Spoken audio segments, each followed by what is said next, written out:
Allan Hirsch Advisors, creating aha moments, presents Aha Business Podcasts. We provide opportunities to discover information to help you run your business and guide your decision making. The more you know, the better decisions you make. For more information, log on to allanhirschadvisors.com. I'm your host, Allan Hirsch. Attention business owners. Has your business suffered financially from COVID-19? If so, let us help. I'm Allan Hirsch, a member of Business Coaches Assembled under a grant from the Small Business Breakthrough Executive Team. Our mission is to help business owners who have seen their revenues negatively impacted by 20% or more due to the virus. We can help you recover $50,000 to $70,000 or more of your lost revenue over the next 90 to 120 days. For more information, go to www.ahaonlinelearning.com to receive my book, 45-Minute Breakthroughs. That's go to www.ahaonlinelearning.com. Welcome to today's podcast. My guest today is Mitchell Levy of Credibility Nation. So welcome to the show. Allan, nice to spend time with you.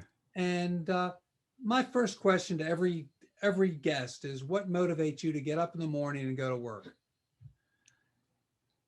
Wow. Well, so first of all, it's not work if you're motivated. It's not work, it's play. So what gets me up every day to play and continue to play? Typically, if you love what you do, if you love your purpose, if you enjoy helping and serving others, every day is a joy. Sometimes you get more fulfillment than others. For me personally, the short answer is, after interviewing 500 thought leaders on credibility, I had a huge aha moment, and that was about 95% of the way through. And the short answer is that there are more people in the world today that I call the opposite of credible, dubious. There are more people in the world today that are dubious than there are credible. And I now have a life goal. I never had one before. I actually have it on a sheet of paper. So for those people who are listening to the podcast, I'm holding up a sheet of paper, and it's a scale. And one side of the scale and what's weighed down is dubious. In this case, I called it Dubious Nation. And the other side that's lifted in the air is Credibility Nation. So in my lifetime, we will tip the scale between those people that are dubious and those people that are credible. So one of the things that you do a lot of, you've done 750 books for various clients. So that's a lot of books. So how do you go about doing that? It is a lot of books. So I started publishing in 2005. And between 2005 and 2017, I published somewhere around 650-ish books. And I was doing, at the time, this was when publishing still had a different meaning to it. It's the time in which Amazon started to democratize what book publishing meant. And I was following the world very similar to what a more traditional versus a hybrid publishing model. And at the end of 2017, I did my first TED Talk. And when you do a TED Talk, one of the things that it helps you do is focus on the world in a different way. And what I recognized is that I was actually serving the wrong audience. The audience I was serving as a book publisher were people who would write their own books, and they'd come to me. And the world has gotten far enough along that content in a book is not going to make a book sell. Content in a book is not going to get the author to pick up more speaking or consulting. It's what the author does with a book that's appropriate. And so what I ended up doing in 2018 is completely reinvent the business. I created a writing school. We had a bunch of writers go through it, and a number of clients.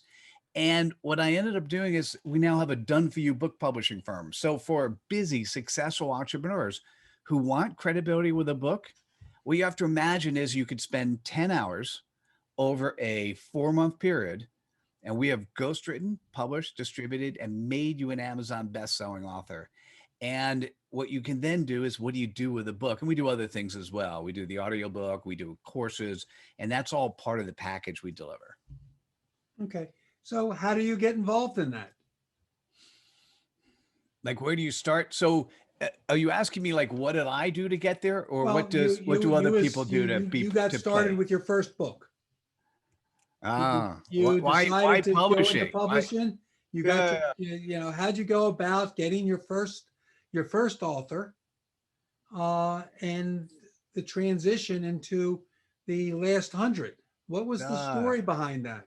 so let's see. The first book I ever wrote was in the 1980s. I was working for Sun Microsystems at the time, so I had a financial sponsor, and I wrote a book called Home Ownership: The American Myth. And it was focused on, and so I've always had this fascination with writing and publishing, and so I ended up self-publishing that.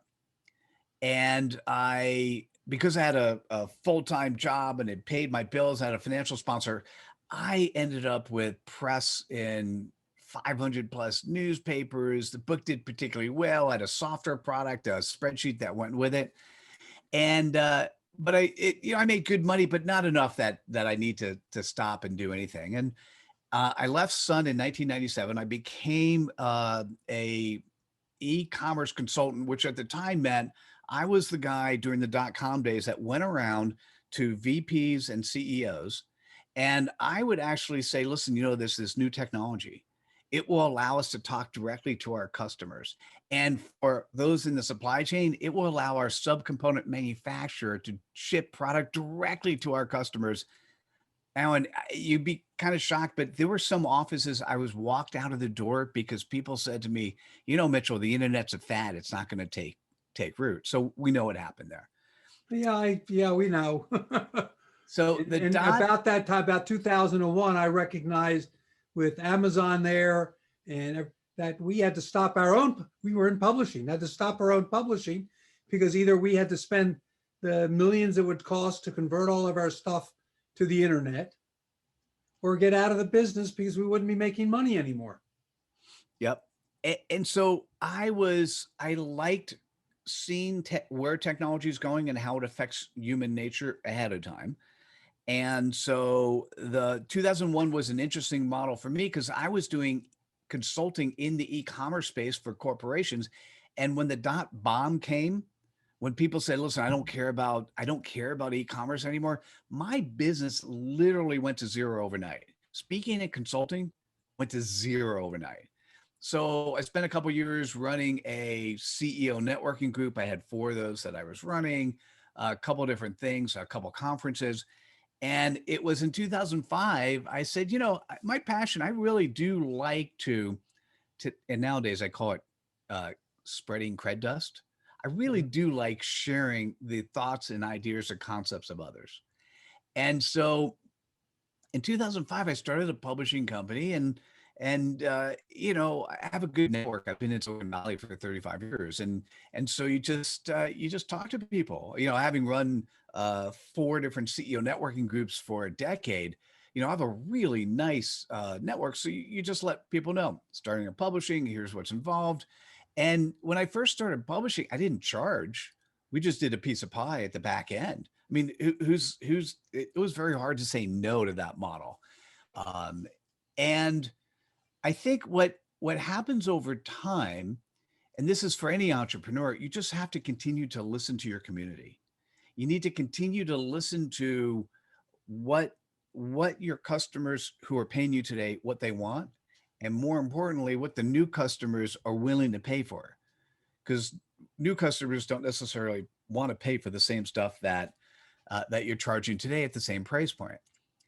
And so, Allan, what happened to follow the story? So we started doing the Done For You publishing in 2019. I decided to change my brand. Right. Now I use AHA as well. So my companies have Think AHA as a company, AHA that as a company, and I was known as the AHA guy.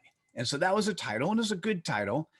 And I decided at in the beginning of 2019, I went to a friend's place in Miami, and we focused on branding, and I came up with the title Global Credibility Expert. Having been in Silicon Valley for at that time like 25, 27 years and done what I'd done, it was easy for me to grab that title. And then 2 months later, I had a Napoleon Hill moment. I woke up one day and I just thought Napoleon Hill, 500 millionaires and Think and Grow Rich. Mitchell Levy is going to interview 500 thought leaders on credibility. And other than write a book, and it turns out that I think this is my 65th book, Credibility Right. Nation. But other than write a book, I didn't really know what would come out of that. And so that's how I got to where I am now. Okay. So over the span of the, the last, I guess, 16 years, you've done 750 books. The last 100 have been based on more credible, I guess, research, or is it, or what is it that made the change? All right. So, well, I'm not sure if I'd say 100 was more credible.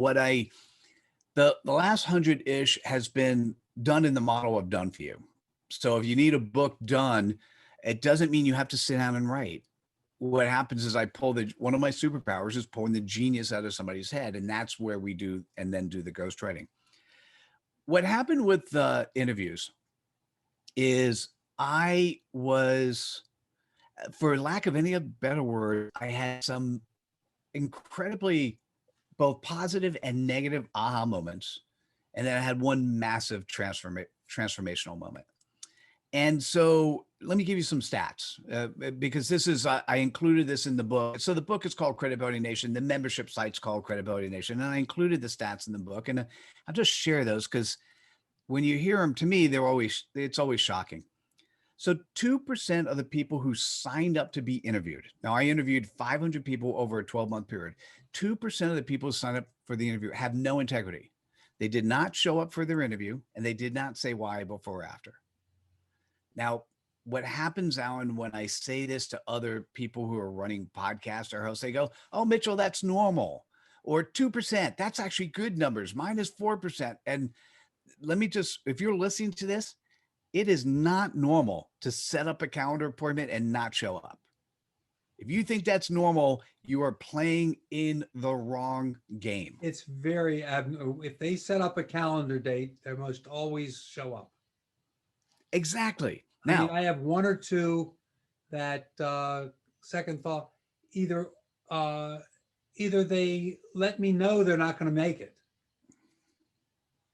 but they just don't not show up. And so that if it's less for you or more for others, the issue is integrity is an important element of being credible. Now, let me give you a couple other numbers. 4% of the people were rude. So let's define rude. I did a live show. 4% of the people came after the hour for a live show. So let's just think about this. You're signing up to have an interview on your credibility by the global credibility expert, and you think it's credible to come after the hour for a live show. I always put my hands in the air and go, huh? The 23% overall of the people came late. Now, late, once again, it's a live show. And if you're running a live show and the host gave you coming within 3 minutes of going live, that's what I consider late. I got two more. The last one is crazy, but this particular one, 80% of the people, once I got to meet people and know them and understand who they are, and I got to really feel who they are, 80% of the people, although they come across great when you talk to them in this, in this synchronous world where you're communicating, whether it face to face or doing Zoom, 80% of them had a shitty online presence. And what I say by that, it may have looked pretty, it may look great, but it did not represent who they are. So their LinkedIn profile, their website does not reflect who they are. It's 80% of the people who I liked had a shitty online presence. Now, here's the number that shocked me the most. This is the number that got me thinking about what I'm doing today. 98% of the people I interviewed needed clarity on who they served and the pain point they addressed. 98%. That's an astonishing figure. It's amazing to me. So what happens is I do, and I actually turn the interviews now into a paid product. So I do what's called a cred reel. A cred reel is a credibility shine video. And in 5 minutes, if somebody's watching a cred reel, they get to know, like, and trust you before they talk to you. I ask the same 5 questions. The first question, so if you're listening to this, see if you can answer this question to yourself. The first question is, what is your CPOP? What is your customer point of pain? And when I ask that question, the response needs to be, it's 1 to 10 words. It needs to be short. If it's short, it's memorable. If it's memorable, it's shareable, and it needs to beg the question, tell me more. So when you could say a CPOP, what happens is you're encouraging the person to see who you are, who you serve, and if they're curious, they're going to say, tell me more. So they're giving you permission to talk further. So my CPOP is really broad. It's humans that want to be seen as credible. I had I'll give you a second one. I have a lot of CPOPs I love.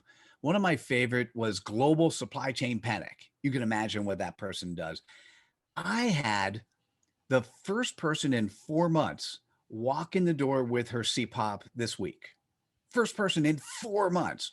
So what often happens is we're so conditioned to give a value proposition. We're so conditioned to start a conversation with, I do this or we do that. So let me be clear. There is just like on websites, there are ad blockers where you just don't see any ads. Of the people I interviewed, there's a percentage of people who have salespeople blockers. And when you start with I or we serve or we do, like they all of a sudden the hair in the back of the neck stands up and they start feeling like you're a salesperson and they don't hear the next thing you say. So when I say what's your CPOP, the one that came in this week, I had talked to her 9 months before. She had spent 9 months thinking about it. And a lot of times people say, I think it's this. And then I don't actually give them something different. I listen to what they say. The CPOP she gave, which now one of my current favorite, is hourly billing.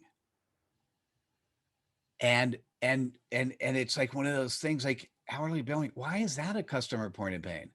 Well, if you're a service provider and you're billing hourly and you're not billing based on value, you're trading time for dollars.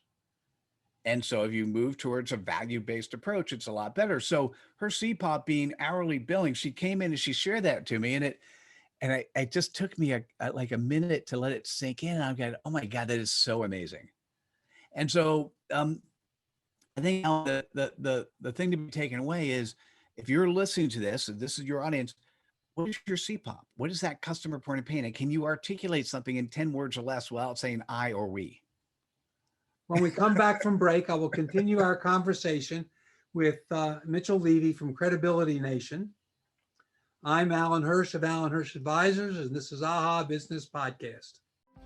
Hi, Rick Dempsey here. As a former Oriole and Series MVP, I know a lot about winning and championship teams. Today, I am happy to tell you about my award-winning web design and internet marketing team, Adventure Web Interactive. For over 2 decades, many of Maryland's most successful firms have chosen Adventure Web as their strategic partner for web design and online marketing.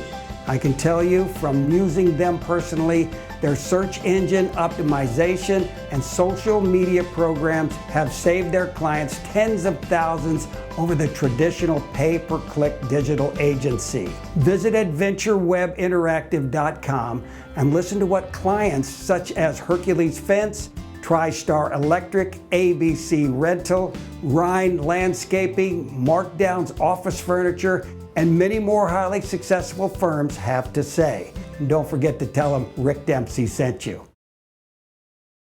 Strengthen, protect, and preserve your retirement nest egg. Scott Garceau here for the Stephen J. Sless Group, Baltimore's reverse mortgage specialist. Reverse mortgages have evolved to become a viable retirement tool. Enjoy retirement without monthly mortgage payments, improve cash flow, pay off debt, and stretch retirement savings. Stephen and his team can offer strategies to make housing wealth work for you. If you're 62 or older, learn if a reverse mortgage could help. Visit reversebaltimore.com. An equal housing opportunity lender. This is not a commitment to lend. Stephen J. Sless, NMLS 298581. PRMI NMLS 3094. Welcome back to the show. I'm going to continue with my guest, Mitchell Levy from Credibility Nation. Welcome back to good the to be show. here. We talked a lot about your book publishing. I want to go now to talk more about the book you published called Credibility Nation. So what does it take? What kind of credibility does a business owner really need to build his business around credibility? So I'll do two things. Let me add to that. So for people listening, I do have a service that you can get a piece of credibility, and that's I do book stuff, or I do the credibility stuff. I have a membership community called Credibility Nation. It's also the same name as the book. And with Credibility Nation, it's continual. Like if you picked up the book Credibility Nation on Amazon, or you go to credibilitynation.com, it's continual education on and reinforcement on what is credibility. And what I'll say first is that the definition in the dictionary is only 1/3 accurate. It needs to be updated. And so in today's world where everyone has a camera and everyone has a microphone, what credibility, what came out of the research, what credibility means, what credibility should be, it's the quality in which people know of you, not that they know you, but they know of you, the quality in which they like you, because that does make a difference, and the quality that they trust you. So that phrase, know, like, and trust, that is what is involved in credibility. So many people want to create this nameless, faceless company. We don't want to buy from nameless, faceless companies anymore. We want to see you. So many people, they get to the point where they're running a consulting organization or some other organization, they get to a couple hundred people and they think, well, it's no longer my job as CEO to put my brand out there. That is never the case. Steve Jobs became the largest corporation in the world, and he today they still use his credibility to sell their products. Absolutely. And so what happens is I think what happens, and we talked a little bit about that CPOP, that customer point of pain. It turns out that the CPOP is your purpose. It is your purpose in life. And we've been taught that we shouldn't talk this way, and it's wrong. It's dubious. It's incorrect. So if you love what you do and you love serving others, part of credibility, and what you do is very valuable, for people to be able to see that, your employees, the contractors, your partners, your customers, to be able to see you, the real you. Once again, we've been taught that the person who is at home with family, the person's that with friends, the person that is doing their business, these are different people. That's wrong. Once again, that's dubious. Yeah. That person, which is you should allow that, in some cases, that inner child to come out, regardless of how old you are. You should allow that person who is of service to others to come out. Whether you work for somebody else or as an entrepreneur, you're there, you do work for somebody else, you work for your clients. And you need to let that person come out. And I have to tell you, if you're listening to me and you say, I don't have purpose, I don't have passion, I don't love what I do, it's just a job. And you, by the way, you're the entrepreneur, it's time to sell your business or give it away and find something that you do love doing. Well, Steve Jobs, before he died, said it best in an interview where he and Bill Gates were on the same panel. He said, if you don't have a passion for your job and what you're doing as an entrepreneur, when you get tough times, you're going to quit. You're not going to go through them. And particularly an entrepreneur, if you don't have a passion for what you're doing, find something you do have a passion for. Ditto. Yes. And that, by the way, adds to your credibility. Oh, so absolutely. Credibility has 3 pillars and 10 components. And, pick up the book or click on my name. There's a bunch of things that can walk through what those 10 things are. what stands out, which may not be as obvious, I said it a couple of times. I said one and not another. One of the things that's not as obvious is to be a servant leader. Part of credibility is to be of service to others, right? And then the other thing that's really fascinating, and Alan, you're demonstrating this, no matter how old you get or how good you get in a particular area, it's always important to be coachable. And it's interesting because part of the industrial age, by the way, I still think we live in the industrial age. We just have all this technology that proliferates. Well, it's a second or third or fourth industrial age, but still the industrial age. It's all that bullshit we've been learned and taught is not right. We just have technology that proliferates it faster. So the interesting part is no matter who you are, there's always an opportunity to learn.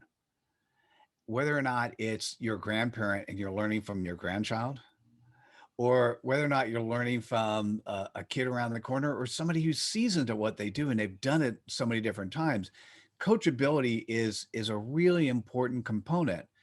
And it's so interesting when I think about, I'm just even thinking about the conversations I've had today. The most important thing you could possibly do is try to articulate what is that CPOP. Because if you know your CPOP, you know your passion. If you know your passion and you could articulate it quickly where people share it, now you start getting word of mouth marketing. Here's where you take it to the next level.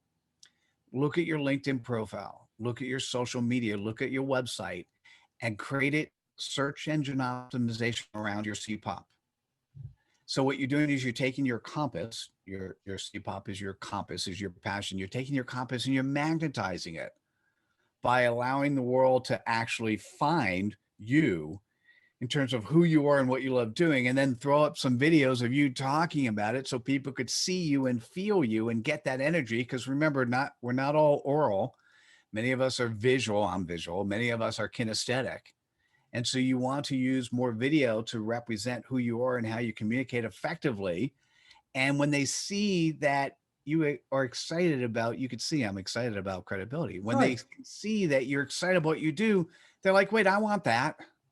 Well, that's what you need to do. Well, to me, it's as I don't know if you are familiar with Simon Sinek, but as Simon Sinek, it's creating your why you do what you do.